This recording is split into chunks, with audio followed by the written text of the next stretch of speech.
Good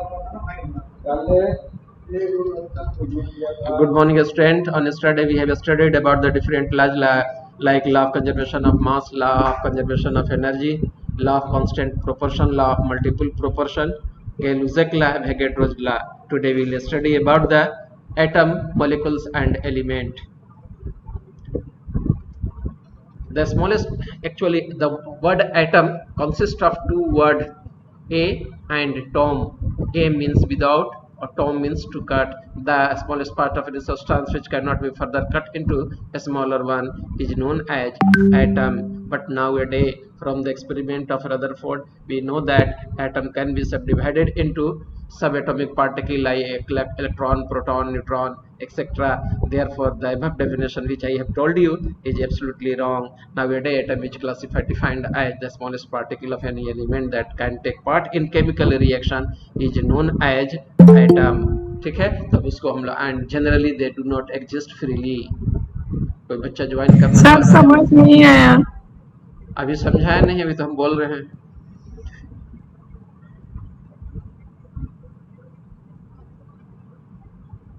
चलो सुनो, एक मतलब होता है विदाउट, ठीक है, अंग्रेजी वाला या केमिस्ट्री वाला ये बोल रहा हूँ। ए मीन्स होता है विदाउट, और टॉम मतलब होता है टू कट, और विदाउट माने नहीं, जिसको काटा नहीं जा सके उसको एटम कहते हैं। समझ गए? और ये डिफिनेशन जॉन डाल्टन का दिया हुआ था। The smallest part of any substance which cannot be cut into a smaller part is known as atom. But from the experiment of Rutherford, we know that an atom can be subdivided into subatomic particles like electron, proton, and neutron. Therefore, atom can be defined as the smallest part of any substance or any element which take part in chemical reaction and does not exist independently, generally are known as atom. चलो अब definition में कोई दिक्कत है तो बोलो। किसी भी एलिमेंट का जो स्मॉलेस्ट पार्ट होगा, जिसको वो जो केमिकल रिएक्शन में टेक पार्ट करता हो एंड जनरली फ्रीली स्वतंत्र रूप से उसका एग्जिस्टेंस नहीं हो, तो उसको हम लोग एटम कहते हैं। क्लियर है? बोलो यस या नो? No sir. देख लो, कोई एलिमेंट सोना ले लो, ठीक है, और सोना को काटते जाओ काटते जाओ काटते जाओ, इतना छोटा काट दो कि तुमको नेकेड आई से दिखाई भी नहीं दे, और वह रिएक्शन में टेक पार्ट कर दे। जो छोटका सबसे मिला ना छोटकुनिया, उसी को हम लोग आइटम कहते हैं। अब बुझ लू। अरे अब बुझाया? Yes sir. हाँ देखो, हाँ तो तुम भोजपुरी बोलेंगे या मगही बोलेंगे तभी बुझाएगा। 11th में हो।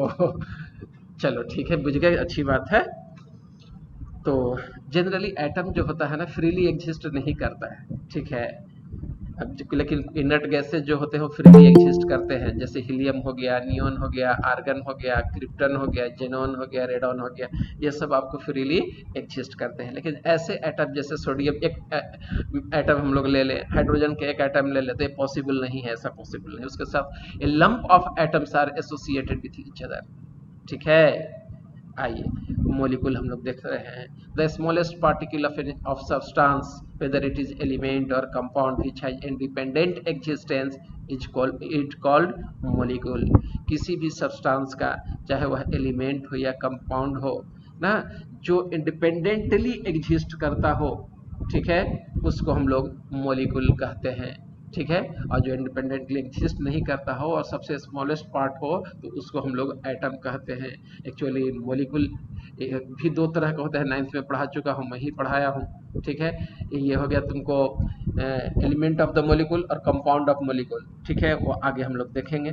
एक ही तरह के एटम से मिलकर बना हुआ हो, जैसे O2 तो एलिमेंट ऑफ मोलिकुल कहलाएगा, और दूसरा हो गया तुम्हारा कंपाउंड मोलिकुल, तो उसमें क्या होता है, दो डिफरेंट एटम होता है, जैसे H2O तो हाइड्रोजन है और ऑक्सीजन है, दो तरह के एटम से मिलकर के बना हुआ है, ठीक है।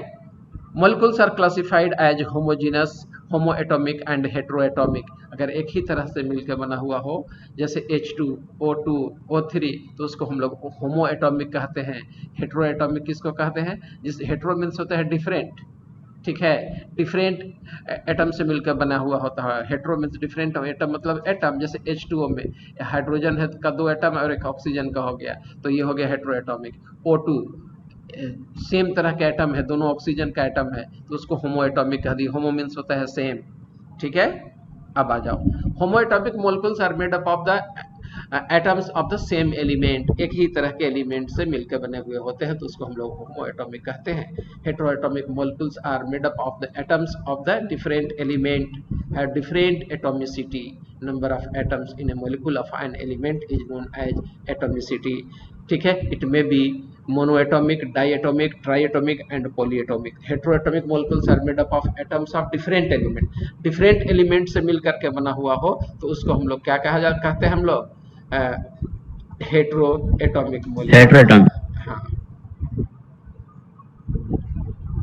चलो अब हम लोग देखने जा रहे हैं एटॉमिक मास यूनिट, ठीक है। 1 एटॉमिक मास यूनिट, हाँ तो ये 9th में भी पढ़े थे, ठीक है। तो जैसे कोई चीज के लिए हम लोग को जैसे वेटे निकालना है, ठीक है, तो एक उसके लिए स्टैंडर्ड यूनिट बना हुआ है किलोग्राम, ठीक है। किलोग्राम रख दिए एक तरफ, तुम लोग को बैठा दिया जाता है, बैठा करके हम लोग मेजर कर लेते हैं कि तुम्हारा वेट कितना है। लेंथ मेजर करना हो तो मीटर में कर देते हैं, तो रिफरेंस, किसी के भी रिफरेंस में हम लोग मेजर करते हैं।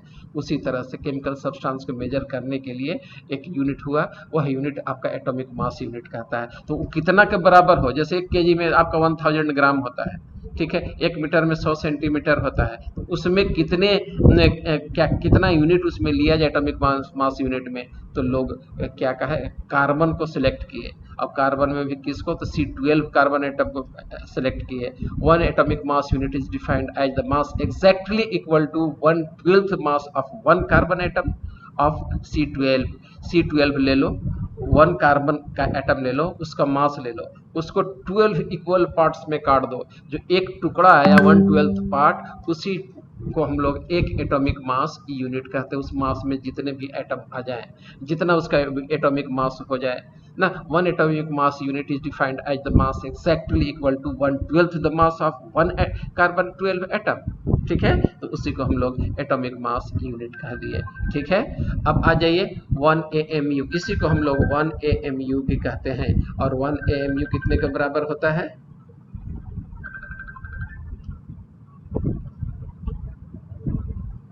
हाँ क्लास में हो, क्लास लेने के बाद फिर मैं आपको कॉल करूंगा।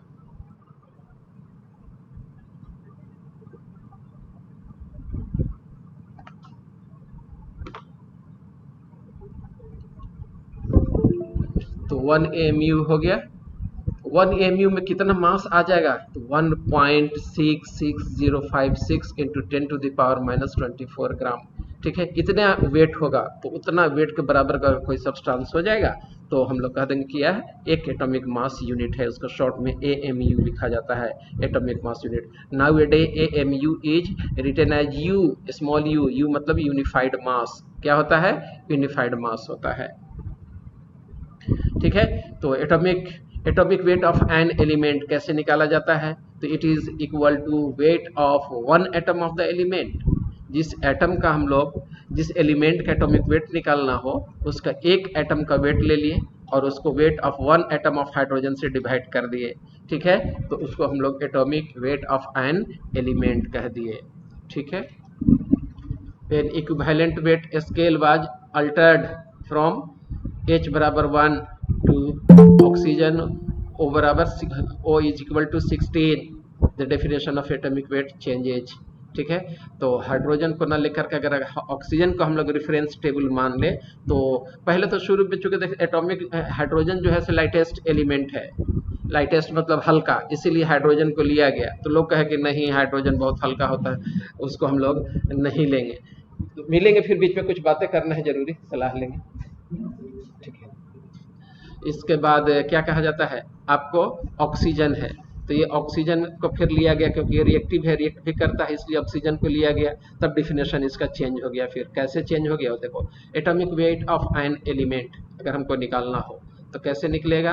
तो weight of atom of that very element लिए, उस एटम के, उस एलिमेंट के एक एटम का वेट ले लिए, और 1/16 weight of 1 atom of oxygen ले लिए। कार्बन रहता था तो 1/12 लिए थे, हाइड्रोजन लिया था तो हाइड्रोजन का 1 ले लिए थे, और अगर ऑक्सीजन है तो 1/16 weight of 1 atom of oxygen से डिवाइड कर दिए तो आपको क्या दे देगा? Atomic weight of an element दे देगा। उसी तरह से the modern reference standard for atomic weight is carbon isotopes of mass number 12। लेकिन अभी जो मॉडर्न चल रहा है वो C12 है, और C12 में अभी हम लोग डिफिनेशन देख लिए। Atomic weight of an element बराबर क्या हो जाएगा? Wait of 1 atom of the element, ठीक है, divided by 1/12 weight of C12। Carbon का 12 के 1 एटम का वेट ले लीजिए, उसको इक्वल 12 पार्ट में काट दीजिए, ठीक है, और इक्वल 12 पार्ट में काटने के बाद जो एक टुकड़े का वेट आया उसी को एटॉमिक मास यूनिट कर दिए। मैथमेटिकली कैसे लिखाएगा? Atomic weight of an element is equal to weight of 1 atom of the element जिसका निकालना हो, divided by 1/12 weight of C12, 1 atom of C12, ठीक है।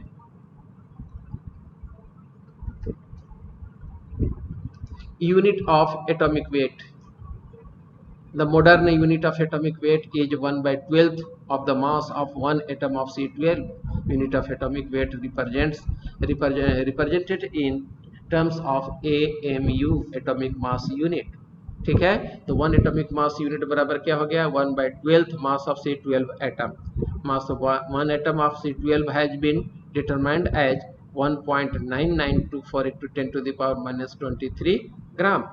Therefore, 1 mu is equal to 1.9924 into 10 to the power minus 23 divided by 12 is equal to 1.66 into 10 to the power minus 24 ग्राम आ जाएगा। तो 1 mu बराबर कैसे आया? 1.66 into 10 to the power minus 24 ग्राम, वो आप देख रहे हैं, ठीक है। And is referred as gram equivalent of AMU, और इसको हम लोग जब ग्राम में एक्सप्लेन कर दिए, एक्सप्रेस कर दिए, तो इसी को हम लोग ग्राम इक्विवेलेंट बोल दिए, ठीक है। Gram atomic mass, the atomic mass of an element expressed in gram. जैसे हम लोग एटॉमिक मास यूनिट पढ़ लिए, तो एटॉमिक मास यूनिट हम लोग देखो हाइड्रोजन के रिस्पेक्ट में निकालेंगे। तो अगर हाइड्रोजन के रिस्पेक्ट में फॉर्मूला लिखना हो या बोलना हो तो कैसे लिखाएगा? Mass of 1 atom of that very element divided by mass of 1 atom of hydrogen atom. अगर ही ऑक्सीजन के टर्म्स में लिखना होता तो हम लोग लिख देते कि एटॉमिक ये क्या कहा जाता है? एटॉमिक वेट बराबर एटॉमिक मास यूनिट बराबर क्या हो जाता है आपका? तो wait of 1 element of that very element divided bye 1/16 mass of an atom of oxygen. उसी तरह से कार्बन के रेफरेंस में, तो कार्बन हम लोग का रेफरेंस एलिमेंट है, ठीक है, और ये आपका हो गया। तो कार्बन के एलिमेंट के रेफरेंस में भी बताया मैं, wait of an atom of that very element divided by 1/12 weight of an atom of C12, ठीक है। उसी को अगर हम लोग ग्राम में एक्सप्रेस कर दिए तो उसी को ग्राम एटम कहते हैं। The atomic mass of an element expressed in gram is called its gram atomic mass. It is also called gram atom. Gram atomic मास कह दीजिए या ग्राम एटम कह दीजिए, ठीक है। The atomic mass of oxygen बराबर 16 AMU, और इसका एटॉमिक मास ऑफ ऑक्सीजन जो होता है 16 AMU के बराबर होगा, ठीक है। अगर ग्राम एटॉमिक मास कहें तो 16 ग्राम में इसको लिख देंगे तो ग्राम एटॉमिक मास में बदल गया। एटॉमिक मास हमेशा एवरेज एटॉमिक मास होता है। एटॉमिक मास क्या होता है? एवरेज एटॉमिक मास होता है। क्यों एवरेज होता है? क्योंकि एटम्स जो होते हैं डिफरेंट आइसोटोपिक फॉर्म में भी पाए जाते हैं, और डिफरेंट आइसोटोपिक फॉर्म में पाए जाने की वजह से क्या होता है कि उनका मास नंबर चेंज हो जाता है। एटॉमिक नंबर तो सेम रहेगा लेकिन मास नंबर आपको चेंज हो जाएगा। तो मास नंबर चेंज होने की वजह से क्या होगा? वो आपका क्या कहा जाता है? एवरेज लेना पड़ता है। एवरेज एटॉमिक मास हम लोग उस केस में हम लोग देखते हैं, ठीक है। तो एटॉमिक मास हमेशा हम लोग एवरेज लेते हैं। Element are found in different isotopic form, so the atomic mass of any element is the average of all isotopic mass within a given sample। किसी भी सैंपल में एटॉमिक मास हम लोग को निकालना हो तो जितने भी एटम है उसमें उस एलिमेंट का, सेम एलिमेंट का, उसका आइसोटोप्स के एटॉमिक मास का एवरेज निकाल दिए, वही एक सिंगल एटम का एटॉमिक मास कहलाएगा। और यही वजह है कि किसी किसी एलिमेंट का एटॉमिक मास जो होता है वो फ्रैक्शन में आ जाता है। ठीक है, कार्बन C12 का एटॉमिक मास, एवरेज एटॉमिक मास कितना हो गया 12.01। 12 हम लोग लेकर के चलते हैं मैथमेटिकल कैलकुलेशन के चलते। Average atomic mass is equal to mass of first isotopes into its percentage plus mass of second isotopes into its percentage. ठीक है, और नीचे हम कुछ याद भी नहीं है तो कोई दिक्कत नहीं, परसेंटेज का मतलब होता है 100 से डिवाइड करते चले जाएंगे, दोनों को जोड़ देंगे तो एवरेज एटॉमिक मास आ जाएगा। यही फार्मूला मैं आपको 9th में भी पढ़ाया था।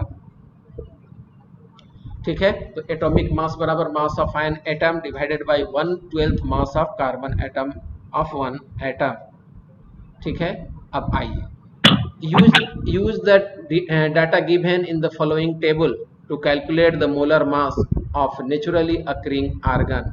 ना, नेचुरली अकरिंग आर्गन का हम लोग का क्या निकालना है, एटॉमिक मास निकालना है, मोलर मास निकालना है। ठीक है, तो आर्गन का 3 आइसोटोप्स हैं, देख रहे हैं आप 36, 38 और 40।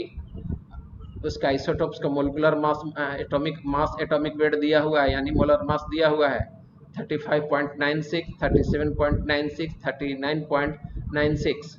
उसका अबेंडेंस दिया हुआ, मतलब परसेंटेज दिया हुआ किस मात्रा में पाया गया। तो हम लोग एवरेज एटॉमिक मास निकालना है। ठीक है, तो 36 इंटू ये डिवाइडेड बाई 100, ये 7.1 इंटू 7.1 कर करके हम लोग ये 35.96 इंटू 7.1 और परसेंटेज मतलब हो गया 100, तो ये 100 से डिवाइड कर दिए। उसी तरह से 37 प्लस 37.96 इंटू 16.3 करके 100 से डिवाइड कर देंगे, सबको डिवाइड कर देंगे 100 से, इन दोनों को मल्टीप्लाई कर करके, तो आपको एवरेज एटॉमिक मास निकल जाएगा। फॉर एग्जांपल देखिए, यही आपका निकाला हुआ है, 7.1 को 100 से डिवाइड कर दीजिए, 0.71 आ जाएगा ना। इसी तरह से सब डिवाइड करके ऐड कर दिए, तो एवरेज एटॉमिक मास जो होगा आपको आर्गन का 39.352 ग्राम पर मोल आ गया। आइए मोलिकुलर मास अब हम लोग कैलकुलेट करते हैं। It is average relative mass of its molecule as compare to the mass of an atom of carbon 12 taken as 12। ठीक है, अब आ जाइए देखिए,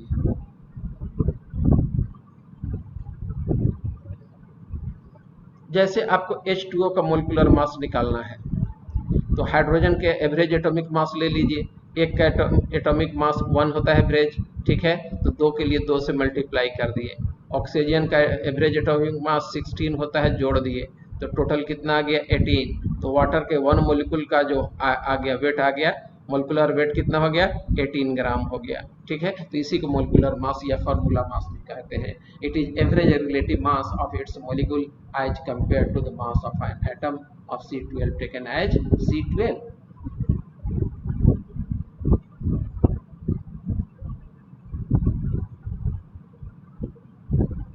देखो, it is number which indicates how many times the mass of one molecule of substance is heavier than 1/12th part of mass of C12। ठीक है, किसी चीज का अगर हम लोग मास निकालते हैं, मोलर मास निकालते हैं, तो वह बताता है कि कार्बन का जो टुकड़ा किए थे 12 इक्वल भाग में, उसके एक टुकड़ा से कितना टाइम से हल्का है या भारी है, तब ना वेट निकालते हैं हम लोग। अपना ही वेट निकालना है तो 80 kg एक तरफ रख दिए, अपने आप को खड़ा कर देंगे तो 80 kg के आसपास हम हो जाएंगे, तो वेट निकल गया। उस तो हम कितना टाइम से हल्का है या भारी है पता चल जाएगा। ठीक है, केजी में। उसी तरह से 1/12 पार्ट कार्बन का कर दिए C12 को, उसके एक पार्ट से कंपेयर करा दिए, ये कितना टाइम से हेवियर है या हल्का है, तो उसका एटॉमिक मास पता चलेगा। molecular weight बराबर weight of one molecule of a substance divided by 1/12th weight of one atom of carbon 12। molecular weight of a substance is an additive property. It can be calculated by adding the atomic weight of atom present in one molecule by multiplying the atomic mass of each element by the number of its atom and adding them together। Molecular mass of methane जैसे निकालना है CH4, तो carbon का 12th हो गया 12.011, 4 hydrogen है तो 4 into 1.008 कर दिए, टोटल जोड़ दिए तो CH4 का 16.043 ग्राम आ गया। ठीक है, ग्राम में एक्सप्रेस कर देंगे तो ये मोलकुलर वेट आ जाएगा आपको। सिमिलरली H2O का जस्ट अभी बताया था मैं आपको निकालने के लिए 18 ग्राम आता है, देखिए 18.016 ग्राम मोलिकुलर मास और gram molecule. The molecular mass of an element और compound expressed in gram is called gram molecular mass. Molecular mass लिए और ग्राम एक्सप्रेस कर दिए, यूनिट ग्राम में रख दिए तो ग्राम मोलिकुलर मास कहला जाएगा आपको। The molecular mass of oxygen कितना हो गया 32 mu। The gram molecular mass of oxygen बराबर 32 ग्राम हो गया। ठीक है, अगर इस ये mu में लिख दिए तो मोलिकुलर मास कहला जाएगा, ग्राम में लिख दिए तो ग्राम मोलिकुलर मास कहला जाएगा। 1 ग्राम मोलिकुलर मास ऑफ ऑक्सीजन बराबर 32 ग्राम ऑफ ऑक्सीजन। ये हो गया। मोलर वॉल्यूम एक होता है, मोलर वॉल्यूम है क्या, volume occupied by 1 mole of any gas at STP is called gram molar volume. कोई 1 मोल गैस ले लिए और STP standard temperature and pressure पर उसका वॉल्यूम कैलकुलेट कर दिए, उस कंडीशन में जो वॉल्यूम हम लोग कैलकुलेट करते हैं the value of gram molar volume is 22.4 litre आता है। इसी को हम लोग मोलर वॉल्यूम कहते हैं। Volume of 1 mole of any gas at STP बराबर 22.4 लीटर। देख लो STP पर स्टैंडर्ड टेम्परेचर 298 केल्विन को स्टैंडर्ड टेम्परेचर कहते हैं। ठीक है, स्टैंडर्ड प्रेशर 1 एटमॉस्फेरिक प्रेशर या 1 बार प्रेशर को हम लोग क्या कहते हैं, स्टैंडर्ड प्रेशर कहते हैं। उस कंडीशन में किसी भी गैस के 1 मोल ले लो तो उसका वॉल्यूम जो होता है 22.4 लीटर होता है। इसी चीज को हम लोग मोलर वॉल्यूम कहते हैं।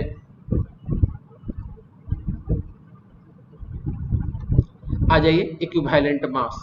ठीक है, तो इक्विवेलेंट मास के बारे में हम लोग चर्चा कर रहे थे। ये है क्या, तो number of part by mass of substance that combines with और डिस्प्लेसेज 1.008 part by mass of hydrogen और 8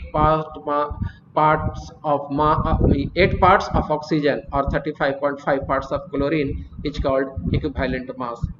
ठीक है, तो इक्विवेलेंट मास को हम लोग कैसे याद रखेंगे या कैसे समझेंगे, तो देख लो किसी भी सब्सटेंस का जो इक्विवेलेंट मास होता है, ठीक है, वह ये बताता है कि वह सब्सटेंस हाइड्रोजन के कितने पार्ट को रिप्लेस करता है, ठीक है, या कितने पार्ट्स वह कंबाइन कर रहा है एक part of mass of hydrogen से। ठीक है, उसी तरह से अगर ऑक्सीजन के रिस्पेक्ट में करना हो तो 8 पार्ट ऑफ ऑक्सीजन से कितना टाइम्स वह कंबाइन कर रहा है या उसको डिस्प्लेस कर रहा है। अगर क्लोरीन लेना हो तो क्लोरीन का एटॉमिक मास 35.5 होता है, उसको कितना मास वह कंबाइन कर रहा है, उतना को कितना मॉलिक्यूल जो है आपको डिस्प्लेस कर रहा है, तो उस मास को ही हम लोग इक्विवेलेंट मास कहते हैं। The number of part by mass of that substance which combines with or displaces 1 part by mass of hydrogen, 8 part by mass of oxygen, 35.5 part of chlorine is called equivalent mass. On the other hand, quantity of a substance in gram numerically equal to its equivalent mass is called its gram equivalent mass or gram equivalent. ठीक है, और इसी को जब हम लोग ग्राम में अगर बदल देंगे तो ग्राम इक्विवेलेंट कहला देगा। One on other hand quantity of substance in gram numerically equal to its equivalent mass is called its gram equivalent. या सिंपली ऐसे कह दो, जो इक्विवेलेंट मास आया है इसको ग्राम में एक्सप्रेस कर दिए तो ग्राम इक्विवेलेंट मास कहला जाएगा। Number of gram equivalent mass बराबर mass of substance in gram divided by gram atomic mass of the substance. ये फॉर्मूला हो गया। एक्सप्रेशन फॉर इक्विवेलेंट मास, पहला है atomic weight, atomic mass divided by valency. ठीक है, इक्विवेलेंट मास का निकालना हो किसी भी चीज का तो एटॉमिक मास में उससे वैलेंसी से डिवाइड कर दीजिए तो इक्विवेलेंट मास निकल गया। उसको अगर ग्राम में बदल दीजिए तो ग्राम इक्विवेलेंट वेट कहला जाएगा। दूसरा हो गया आपका equivalent mass of N acid ना, तो मोलिकुलर मास एसिड का लिख दिए, उसके बेसिसिटी से डिवाइड कर दिए। जैसे देख लो दोनों का समझो,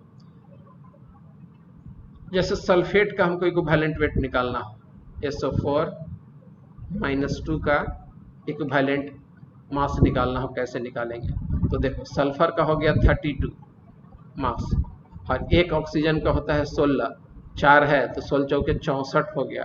ठीक है, दोनों को जोड़ दो, 4 और 2 6, 6 3 9, 96, 96 में डिवाइड कर दो, वैलेंसी यहाँ कितना है 2 से, 2 से डिवाइड कर देंगे तो 2 से डिवाइड करोगे तो कितना आ गया, 2 चौके 8 और 2 8 16, 48। यही 48 जो हो गया इक्विवेलेंट मास ऑफ SO4 आ जाएगा, लेकिन 48 ग्राम कर देंगे तो यही हो जाएगा ग्राम इक्विवेलेंट ऑफ सल्फेट बराबर 48 ग्राम। ठीक है, उसी तरह से अगर एसिड लेते हैं जैसे H2SO4 ले लिए और इसका हम लोग को ग्राम इक्विवेलेंट निकालना है, तो यहाँ पर ये 2 रिप्लेसेबल हाइड्रोजन है तो इसका ये बेसिसिटी कहला जाएगा। HCl अगर है हम लोगों के पास तो एक हाइड्रोजन रिप्लेस होता है तो यह इसका एसिडिटी कहला जाता है। ठीक है, तो मोलिकुलर मास H2SO4 का निकालना है, ये ग्राम इक्विवेलेंट निकालना है तो 98 ले लिए। ठीक है, और रिप्लेसेबल हाइड्रोजन कितना है, 2 है, 2 से डिवाइड कर दिए, यही जो आपका आएगा 2 चौके 8 और 2 9 18, 49।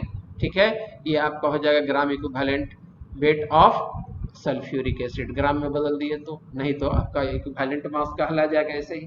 ठीक है, तो ये दोनों समझा दिया मैं, दोनों formula. Equivalent mass of A base, तो जैसे KOH हो गया, एक OH प्रेजेंट है तो इसका एसिडिटी 1 कहलाया। मैग्नीशियम हाइड्रोक्साइड ले लिए तो MgOH का होल ट्वाइस, वहां पर 2 OH आयन है ना, तो वहां पर उसका एसिडिटी 2 हो गया, तो वहां 2 से, उस केस में 2 से डिवाइड होगा। इक्विवेलेंट मास ऑफ सॉल्ट बराबर formula mass divided by total positive charge और नेगेटिव चार्ज। कोई सॉल्ट है उसका हम लोग को निकालना है इक्विवेलेंट मास, तो टोटल फॉर्मूला मास निकाल दिए, उसमें डिवाइड कर दिए टोटल पॉजिटिव चार्ज से या नेगेटिव चार्ज से। Equivalent mass of oxidising agent, oxidizing agent उसको कहते हैं जो खुद रिड्यूस हो जाए और दूसरे को ऑक्सीडाइज करे तो उसको हम लोग ऑक्सीडाइजिंग एजेंट कहते हैं। And it is equal to formula mass divided by number of electron gained per molecules और total change in oxidation number, कितना इलेक्ट्रॉन वह गेन कर रहा है या ऑक्सीडेशन नंबर में कितना चेंजिंग आ गया, इसी चीज को हम लोग equivalent mass of oxidising agent कहते हैं। ठीक है, equivalent mass of common oxidising agent बराबर change with the medium of the reaction.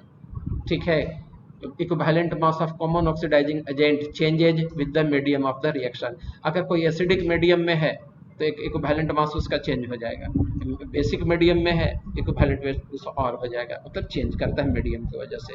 Acidic medium में कुछ और होगा, ऑक्सीडाइजिंग मीडियम में, मतलब ये एसिडिक मीडियम में कुछ और तो बेसिक मीडियम में कुछ और, क्योंकि मीडियम चेंज हो गया, एसिडिटी और बेसिसिटी पर फर्क पड़ता है।